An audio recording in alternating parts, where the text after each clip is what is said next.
মানুষের দেহ সৃষ্টি করার পূর্বে আল্লাহ রাব্বুল আলামিন রূহ সৃষ্টি করেছেন।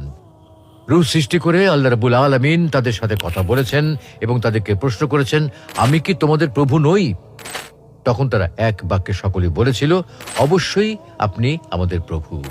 তাই বলা যায় যে রূহের জগতে কেউ কাফের ছিল না, কেউ মুশরিক ছিল না, সকলেই মুমিন ছিল। রূহের জগতে আল্লাহ তাআলা মানুষের কাছ থেকে তার রুবুবিয়্যাত বা প্রভুত্ব সম্পর্কে ওয়াদা নিয়েছিলেন। আল্লাহ তাআলা মানুষকে জিজ্ঞেস করেছিলেন, আমি কি তোমাদের রব নই? ওই দিন আল্লাহ তাআলার জালালিয়তের সামনে কেউ তার রুবুবিয়্যাত বা প্রভুত্বকে অস্বীকার করতে পারেনি। যারা দুনিয়াতে এসে কাফের হয়েছে তারাও অস্বীকার করতে পারে নাই। সবাই এক বাক্যে আল্লাহ তাআলার রুবুবিয়্যাত বা প্রভুত্বের স্বীকৃতি দিয়েছিল।